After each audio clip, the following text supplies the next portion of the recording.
তিনি বোধহয় অযোধ্যার রাম মন্দিরের দায়িত্বে আছেন। মনে হচ্ছে যে স্বরাষ্ট্রমন্ত্রী অমিত শাহ তিনি ভারতবর্ষের মানুষের ধর্মনিরপেক্ষ দেশের স্বরাষ্ট্রমন্ত্রী নন। মনে হচ্ছে যেন অমিত শাহ তিনি এই দেশের ধর্মমন্ত্রী, এবং সেটা কেবলমাত্র হিন্দু ধর্মের তত্ত্বাবধায়ক এক মন্ত্রীতে পরিণত হয়েছেন। কেন না, আজকে দেশের সরকারের দায়িত্ব জনগণের কল্যাণকর কাজ করা, ছাত্র সমাজের শিক্ষার ব্যবস্থা করা, যুবকদের কাজের ব্যবস্থা করা, সাধারণ কৃষক বন্ধুদের তাদের যাতে ফলনের ব্যবস্থা হয় তার জন্য নজর দেওয়া। কিন্তু সমস্ত কল্যাণমূলক কাজকে পিছনে ফেলে আজকে দেশের প্রধানমন্ত্রী, দেশের স্বরাষ্ট্রমন্ত্রী তাদের প্রতিজ্ঞা এবং তাদের প্রচেষ্টা এটা যে তারা দেশের জনগণের কল্যাণের পরিবর্তে তারা কোথায় মন্দির হবে সেটা ঠিক করবেন, কোথায় মুসলমানদের মসজিদ দখল করা যাবে, কোথায় মুসলমানদের কবরস্থান দখল করা যাবে, কোথায় মুসলমানদের মাদ্রাসা দখল করা যাবে, কোথায় মুসলমানদের খানকা দখল করা যাবে। এটি হচ্ছে দেশের প্রধানমন্ত্রী আর স্বরাষ্ট্রমন্ত্রীর শপথ আর পরিকল্পনা। এই পরিকল্পনা, এই সংকীর্ণতা নিয়ে পৃথিবীর কোন দেশ এগোয় না। আমেরিকার দিকে তাকান, ইউরোপের বিভিন্ন দেশের দিকে তাকান, দেখবেন সাধারণ মানুষ তারা ধর্ম পালন করে, আর দেশের সরকার তারা ধর্মের ঊর্ধ্বে গিয়ে দেশের মানুষের কল্যাণকর কাজ করায়, দেশের মানুষের কল্যাণ, শিক্ষা, অন্ন, বস্ত্র, বাসস্থানকে সুনিশ্চিত করার চেষ্টা করে। আর আমাদের দেশের একটা ব্যতিক্রম সরকার, যাদের অন্যের সাধারণ মানুষের অন্যের চিন্তা করতে হয় না, সাধারণ মানুষের বস্ত্রের চিন্তা করতে হয় না, সাধারণ মানুষের ঘরের চিন্তা করতে হয় না, পরিযায়ী শ্রমিকদের কাজের চিন্তা করতে হয় না, কৃষক বন্ধুদের ফসলের চিন্তা তাদের করতে হয় না। তারা রাম মন্দিরের চিন্তা করে, তারা জ্ঞানব্যাপী মসজিদের মধ্যে কিভাবে মন্দির তৈরি করবে তার চিন্তা করে। এটি হচ্ছে দেশের সরকারের পরিকল্পনা। অতএব এই সরকারের এই চিন্তা ভাবনা যদি হয়, এটা হবে আত্মঘাতী চিন্তা ভাবনা। আর যে সরকারের এই আত্মঘাতী চিন্তা ভাবনা থাকবে, সেই সরকার হবে আত্মঘাতী সরকার।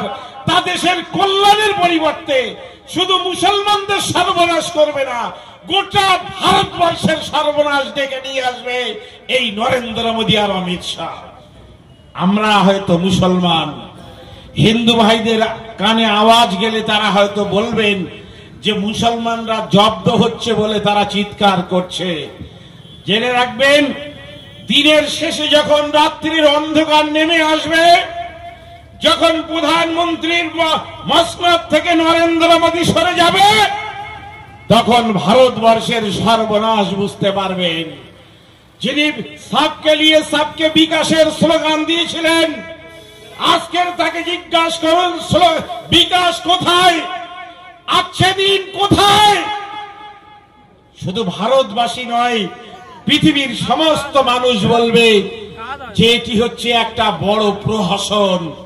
এই প্রহসন দিয়ে পৃথিবীর সব মানুষকে যুগ যুগ ধরে বোকা বানিয়ে রাখা যায় না।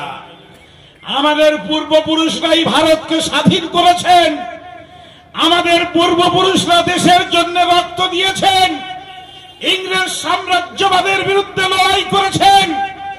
তাই এই দেশটাকে যখন সর্বনাশের দিকে ঠেলে দেওয়া হয়, দেশটাকে যখন বিক্রি করে দেওয়া হয় আদানি আম্বানিদের দিকে, তখন আমাদের কষ্ট হয়।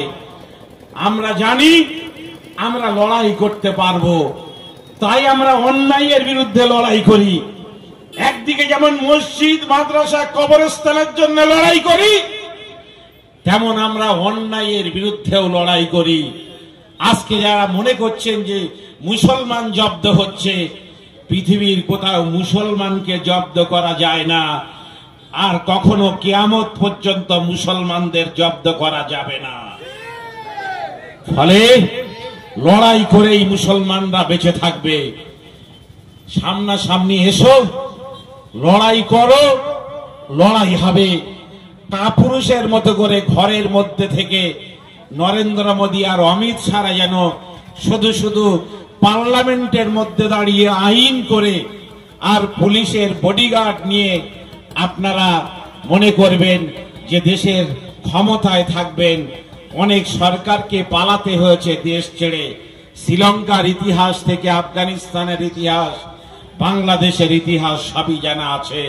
সেই ইতিহাসের পুনরাবৃত্তি ভারতবর্ষে যেন না ঘটে, আমরা সেটা কামনা করব, আমরা সেটা প্রত্যাশা করব।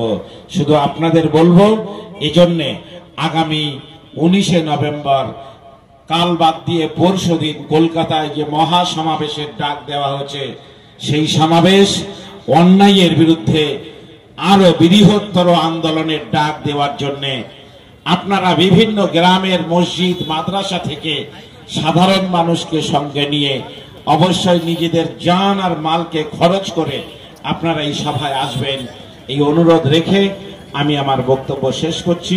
আসসালামু আলাইকুম, আল্লাহ হাফিজ।